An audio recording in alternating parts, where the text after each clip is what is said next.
আসসালামু আলাইকুম। ১ম এ একটা বাটিতে নিয়ে নিচ্ছি ১ কাপ ময়দা। এর মধ্যে দিয়ে দিচ্ছি 1/4 চা চামচ বেকিং পাউডার, 1/4 চা চামচ লবণ, 1/2 চা চামচ কালো জিরা, বাটার দিচ্ছি ১ টেবিল চামচ, তেল দিয়ে দিচ্ছি ২ টেবিল চামচ, চিনি দিচ্ছি ২ টেবিল চামচ, গুঁড়া দুধ দিচ্ছি ২ টেবিল চামচ।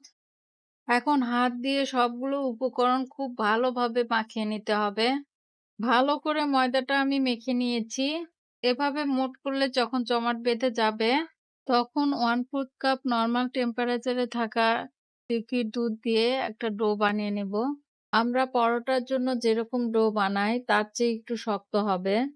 ডোটা নরম করলে কাটার সময় অসুবিধা হবে। একটু সময় নিয়ে খুব ভালোভাবে মথে নিয়েছি। যেহেতু এটা শক্ত একটা ডো তাই এটা মসৃণ হবে না। এখন এটা ঢেকে রেস্টে রেখে দিব ৩০ মিনিটের জন্য। ৩০ মিনিট পর ডোটা কিছুটা সফট হয়েছে। এখন এটা আবারও খুব ভালোভাবে মথে নিচ্ছি। একটা রুটি বেলার পিঁড়ের উপর নিয়ে হাত দিয়ে একটু বড় করে নিচ্ছি।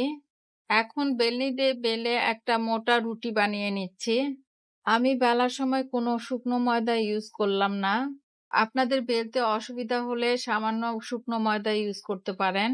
আমি মোটা একটা রুটি বানিয়ে নিয়েছি। এর পুরুত্বটা দেখিয়ে দিচ্ছি কেমন হবে। এর চেয়ে বেশি পাতলা করবেন না, নিমকির মতো হয়ে যাবে। মোনাক্কাটা একটু মোটাই হয়।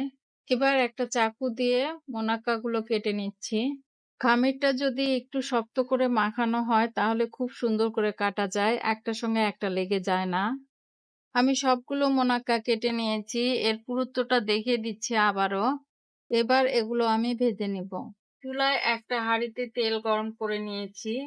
তেল এমনভাবে গরম করতে হবে যেন খুব বেশিও গরম না হয় আবার ঠান্ডাও না থাকে। বেশি গরম তেলে মোনাক্কাগুলো ছাড়লে উপরে হয়ে যাবে কিন্তু ভিতরে কাঁচা থেকে যাবে। আমি ২ বারে মোনাক্কাগুলো ভাজবো তাই অর্ধেক মোনাক্কা তেলের মধ্যে ছেড়ে দিলাম। এখন নাড়াচাড়া করার কোনো দরকার নেই। যখন দেখবেন যে মোনাক্কাগুলো তেলের উপর ভেসে উঠেছে তখন বারবার নেড়েচেড়ে মোনাক্কাগুলো সোনালী কালার করে ভেজে নিতে হবে। মোনাক্কাগুলো আমি এরকম কেটেছিলাম, ফুলে কতটা বড় হয়ে গিয়েছে। মোনাক্কাগুলোর কালার চলে এসেছে।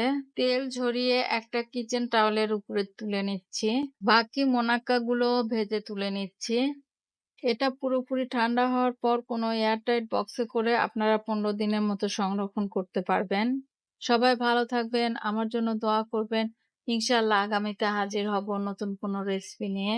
আজ এই পর্যন্তই। আল্লাহ হাফেজ।